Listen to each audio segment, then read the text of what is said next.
নামাজ কি আমরা 4 মিনিটে 4 রাকাত নামাজ শেষ করে দিব? আমরা কি 3G 4G 5G নামাজ পড়বো, নাকি নবী সাল্লাল্লাহু আলাইহি ওয়াসাল্লামের মতো ধীর স্থির ভাবে নামাজ পড়বো? কোনটা? তো দেখুন, নামাজের মূল জিনিসটা কি? আল্লাহকে পাওয়া।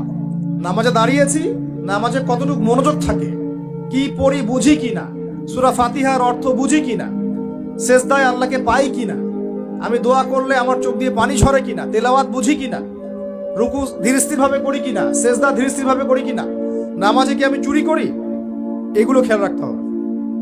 স্থিরতা থাকবে। অনেকে দেখি নামাজে রুকু করেন, রুকু থেকে মাথা না তুলেই তাবাস করে সেজদায় চলে যান, করেন কিনা? এটা নামাজ চুরি করা। এই নামাজ আল্লাহর কাছে কবুল হয় না। একটা হাদিসে আসছে, বহু নামাজি আছে যাদের নামাজ শেষ হওয়ার পরে নামাজটাকে নিয়ে তাদের মুখের উপর নিক্ষেপ করে দেওয়া হয়। বলে নাউজুবিল্লাহ। আমরা কি এমন নামাজি হতে চাই? নবী সাল্লাল্লাহু আলাইহি ওয়াসাল্লাম নামাজে দাঁড়াতেন, দুনিয়া ভুলে যেতেন, দুনিয়ার ফিকির থাকতো না, কোনো পা ফুলে যেত, তিনি টেরই পাচ্ছেন না। একটা হাদিসে আসছে, নবী সাল্লাল্লাহু আলাইহি ওয়াসাল্লাম এক রাকাতের মধ্যে প্রায় 4.5 পারা কোরআন তেলাওয়াত করেছেন।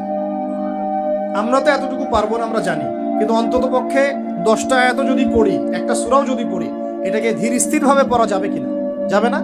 একটু অর্থটা বুঝে পড়া যায় না?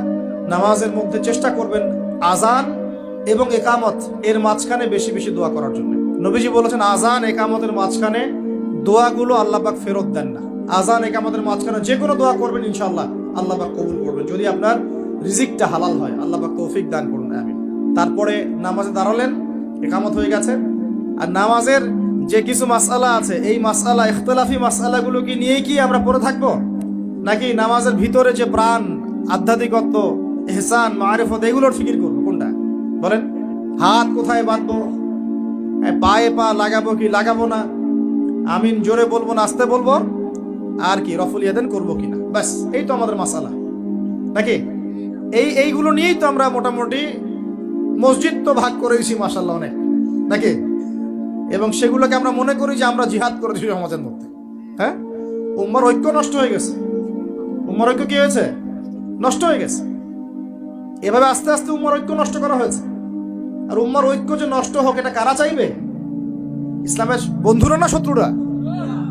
আমরা সবাই মিলে যদি এই পুরো বাঙালি জাতি এবং আমার উম্মা যারা আছে মুসলিম, আমরা সবাই ঐক্যবদ্ধ থাকি, আমাদেরকে কি হারানো খুব সহজ, নাকি বিভক্ত হয়ে গেলে সহজ? বিভক্ত হয়ে যায়, এটা কারা চাইবে? নিঃসন্দেহে ইসলামের দুশ্মনরাই চাইবে। তো আমরা বিভক্ত হয়ে যাচ্ছি কারণে অকারণে। তো দেখুন, নামাজের মূল জিনিসটা কি?